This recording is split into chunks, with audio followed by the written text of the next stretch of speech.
It started with a private conversation that was never meant to leave the room. A former publicist, bound by years of silence, finally decided to speak, and what she revealed challenged the very foundation of Meghan's public story. Even more shocking was one devastating detail. According to those closest to the situation, Harry may never have known the truth at all. Before we go deeper into what this really means for the royal family, make sure to subscribe so you don't miss a single update. For years, the world believed it understood the beginning of Meghan's royal story. It was presented as clean, modern, almost cinematic. An independent woman meets a prince, love defeats palace suspicion, and two outsiders build a life against impossible pressure. But now, reports surrounding a former publicist's alleged revelation have reopened the earliest chapter of that story, with a far darker question hanging over it. Was Harry shown the full truth before he gave his heart, his loyalty, and eventually his royal future to Meghan? According to insiders whispering around the edges of this claim, the problem was never just one statement, one interview, or one carefully polished memory. The problem was the possibility that an entire emotional foundation had been shaped before Harry ever understood what was being built around him. Those familiar with early media strategies claim Meghan's image had already been refined into something powerful. Wounded but strong, ambitious but misunderstood, worldly yet vulnerable. It was a story built to attract sympathy, loyalty, and protection. And Harry, already carrying old wounds from palace life, reportedly became the perfect believer. He did not just hear Meghan's version of events, he defended it, he repeated it. He made it part of his own war against the institution that had raised him. But behind closed doors, former associates allegedly noticed gaps. Small things at first, details that shifted, claims that did not always match earlier accounts, private concerns that were reportedly dismissed because the romance had gathered too much speed and nobody wanted to be the person who challenged a prince in love. That silence, according to palace observers, became its own kind of weapon, because once Harry trusted the story, questioning Meghan meant questioning him.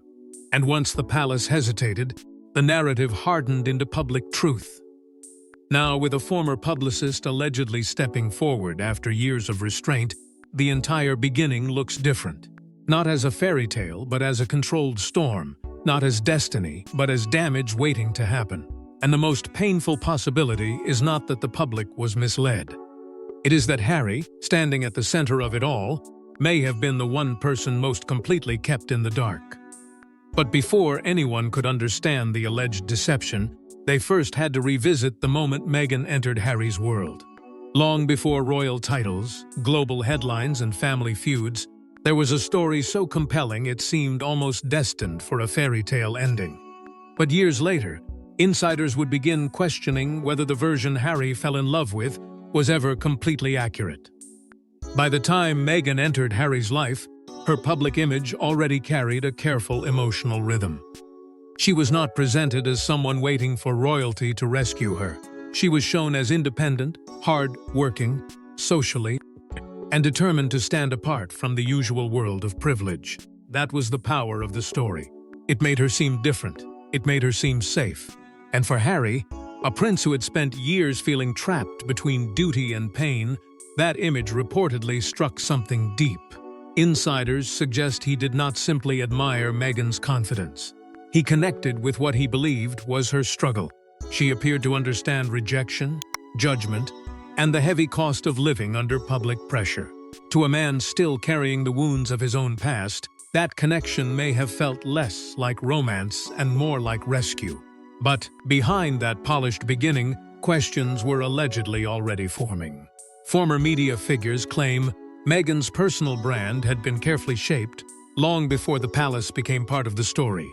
Every interview, every public moment, every carefully chosen detail appeared to support one clear message. She was strong, misunderstood, and ready for a larger stage. At first, this did not alarm anyone. Public figures often manage their image. Celebrities build narratives. Publicists polish rough edges. But according to later whispers, the concern was not that Meghan had a brand. The concern was whether Harry fully understood how much of that brand had been constructed before he became emotionally invested. Reports suggest the media accepted the romance quickly because the story was too irresistible to question. A modern prince, a glamorous outsider, a love story breaking old royal patterns. Even the royal family, cautious but hopeful, reportedly allowed the relationship to move forward because Harry seemed certain. And once Harry was certain, the institution hesitated. No one wanted to appear cruel. No one wanted to challenge the woman who had become central to his happiness.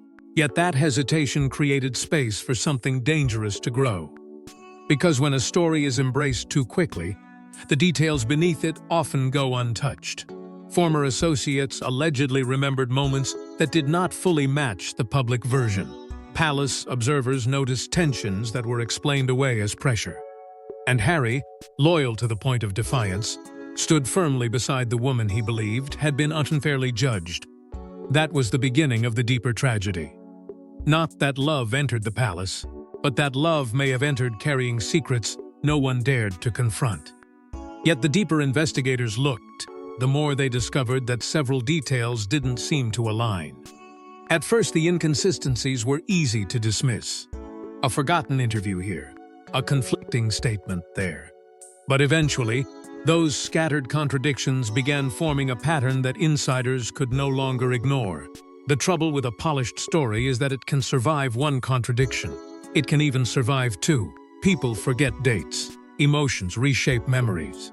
Public figures often explain old moments differently as their lives change.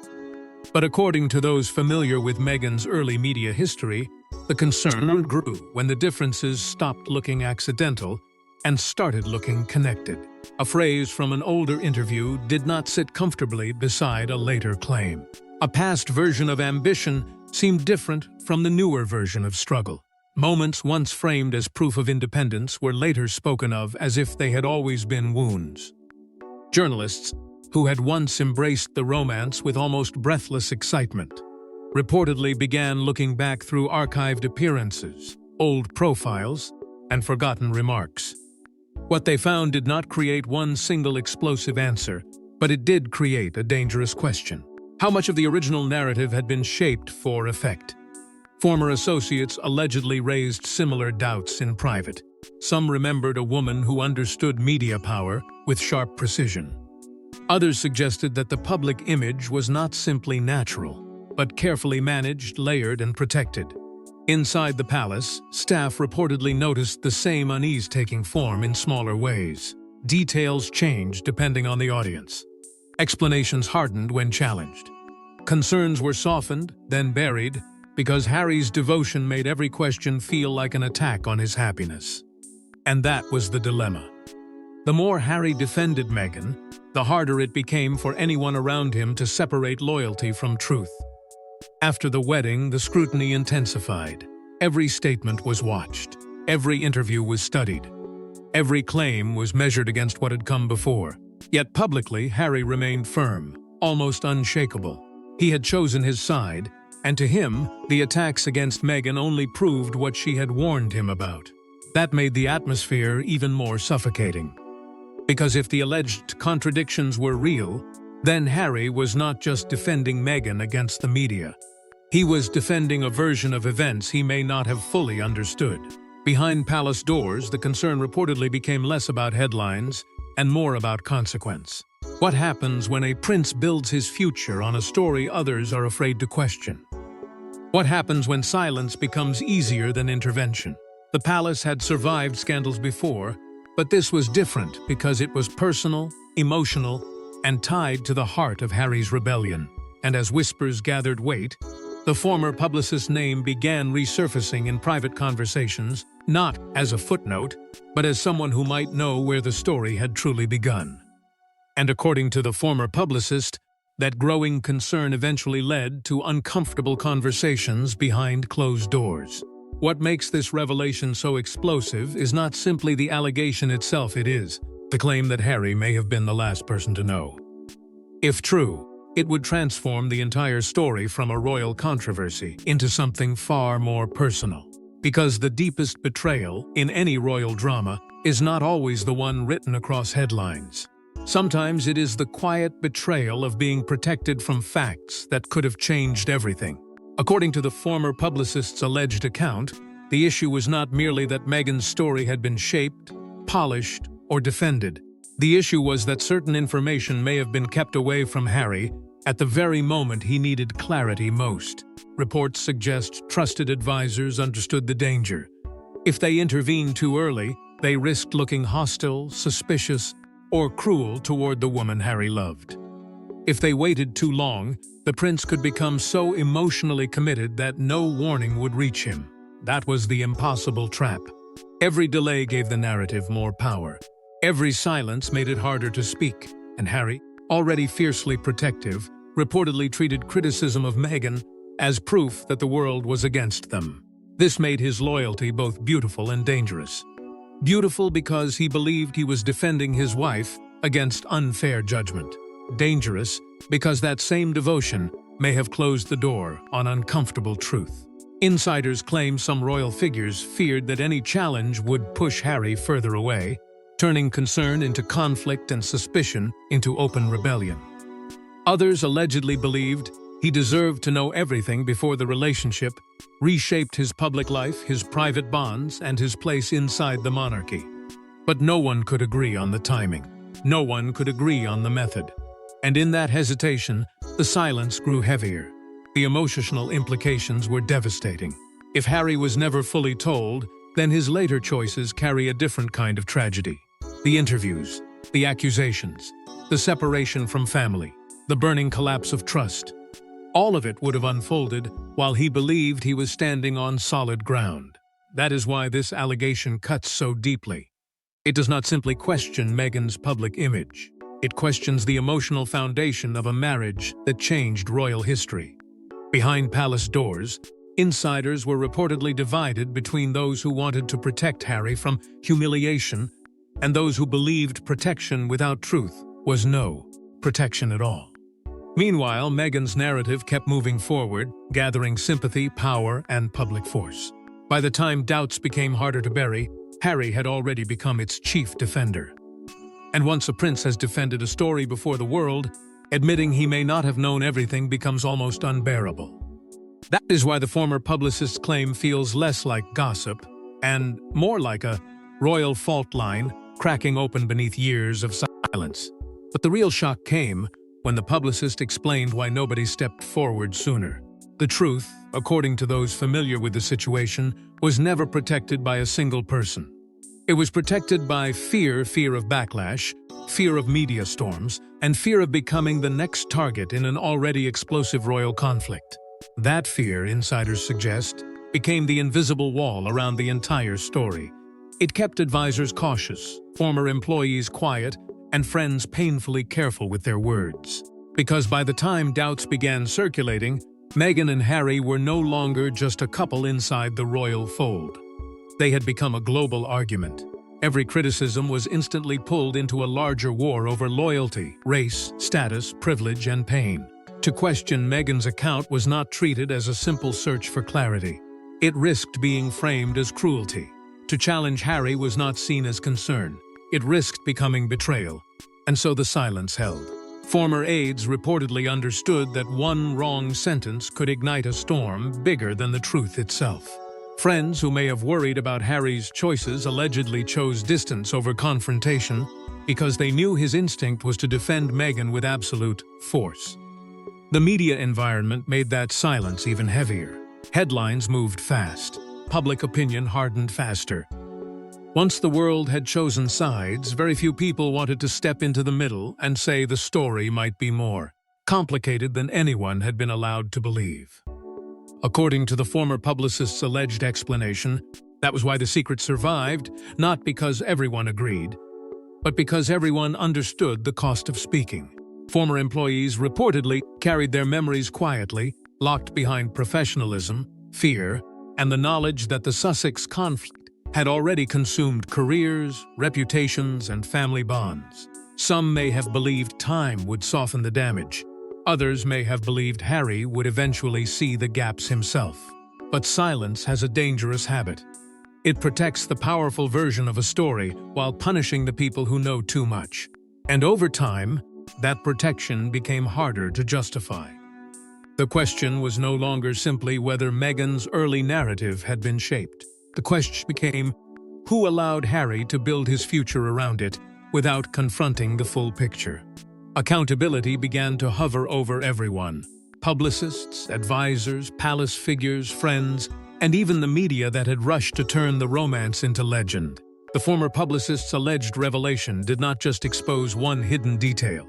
It exposed an entire culture of hesitation, where truth was delayed because the consequences felt too explosive. Yet delayed truth does not disappear. It waits, it gathers pressure. It finds one person tired enough, wounded enough, or brave enough to break the pattern. And once that person speaks, the silence that once seemed protective begins to look like complicity. Yet even years of silence could not stop one final revelation from surfacing. Every royal scandal has a turning point, the moment when a carefully protected narrative begins to unravel. For this story, that moment allegedly arrived when private concerns collided with public contradictions in a way that could no longer be ignored. By then, the silence had lasted too long to feel accidental. What had once been whispered between former staff, media figures, and cautious insiders began to gather the weight of a pattern. New recollections reportedly surfaced from people who had watched Meghan's rise before the palace gates opened to her. Former insiders allegedly began describing similar concerns, not always with the same details, but with the same uneasy theme. The story Harry believed may not have been the whole story. That was when the former publicist's alleged decision became so dangerous. Speaking was no longer simply about correcting a record. It meant challenging a narrative that had shaped marriages, interviews, family fractures, and years of public sympathy. It meant stepping into a conflict where every word could be judged, twisted, attacked, or dismissed. But according to those familiar with the situation, the publicist reached a point where silence no longer felt like discipline. It felt like participation. As those alleged claims began moving through royal watcher circles, the media response shifted. Old coverage was reopened. Early interviews were studied again. Past statements, once treated as harmless personal history, were placed beside later claims and examined with colder eyes. The question was no longer whether Meghan had been unfairly criticized. The question became whether the public had been encouraged to believe a version of events that protected her image while leaving Harry dangerously exposed. That shift changed everything. Rumor became inquiry, suspicion became debate, and Harry's past decisions began to look different beneath this new light. His anger toward the palace, his public defenses, his willingness to walk away from old bonds, each choice was now being viewed through the possibility that he had acted from loyalty to a story he did not fully control. That possibility carried a brutal emotional weight. Because if Harry was misinformed, then his rebellion was not only a family crisis. It was a personal tragedy wrapped inside a public war. If he knew more than people assumed, then the silence around him becomes even more complicated. Either way, the old explanation no longer felt strong enough to hold the damage. The debate had moved beyond gossip, because too many pieces were beginning to point in the same direction. Not proof in the courtroom sense, not a final verdict, but credibility enough to make the question impossible to dismiss. And once a royal question becomes impossible to dismiss, it does not fade. It spreads, deepens, and pulls every witness back toward the beginning. And as the pieces finally started fitting together, tension turned toward the people who had witnessed everything from the beginning. Behind every royal controversy are people who saw events unfold in real time. Some remained loyal, others stayed quiet. But together, their accounts allegedly paint a picture far different from the one the public was originally given. Those witnesses are often the most dangerous part of any royal reckoning, because they do not always arrive with dramatic announcements. Sometimes they return quietly, through memories, private messages, old conversations, and details that were once dismissed as harmless. Former staff members reportedly began revisiting concerns they had carried for years, not because every memory proved a scandal, but because many of them pointed toward the same uncomfortable truth. The public version had been too neat. Associates who once stayed distant from the controversy allegedly began confirming fragments of what others had suspected. One person remembered the careful wording. Another remembered the media pressure. Another recalled how quickly sympathy could be turned into armor. None of these pieces alone could rewrite history. But together, they created a colder, sharper picture of how a narrative may have been protected. Palace observers, too, reportedly looked back with a different understanding. Early warning signs that had once been blamed on adjustment, stress, or tabloid cruelty now appeared more complicated. The speed of the romance, the firmness of Harry's defense, the way concerns seemed to vanish, the moment they threatened the emotional story being built around Meghan. It all raised a brutal question about media management. Was the public witnessing a love story, or was it also watching the careful construction of a shield? Harry's position became more painful with every alleged recollection. If he had believed everything fully, then he may have become the most powerful defender of a version he did not create. If he had doubts, then his later choices become even harder to explain. That is why the former publicist's claims gained attention beyond ordinary royal gossip. They offered a possible origin point, a place where the first version of the story may have been shaped before the palace, before the wedding, before the fracture that would tear father from son and brother from brother. Royal history has always been shaped by those who speak and those who remain silent. But in this case, silence may have done more than protect reputations. It may have allowed confusion to become loyalty, loyalty to become defiance, and defiance to become exile. Now every remembered detail feels heavier. Every old hesitation carries new meaning. The witnesses from the beginning are not simply looking backward. They are forcing the world to ask whether the Sussex story was misunderstood from its first chapter.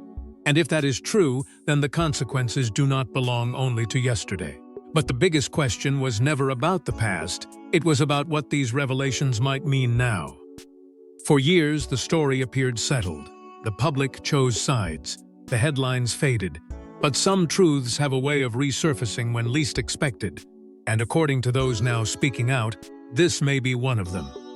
Now, the alleged revelation has done what years of arguments could not fully do. It has reopened the beginning, not the interviews that came later, not the accusations that split the family, not the public battles that hardened sympathy on one side and suspicion on the other. The beginning.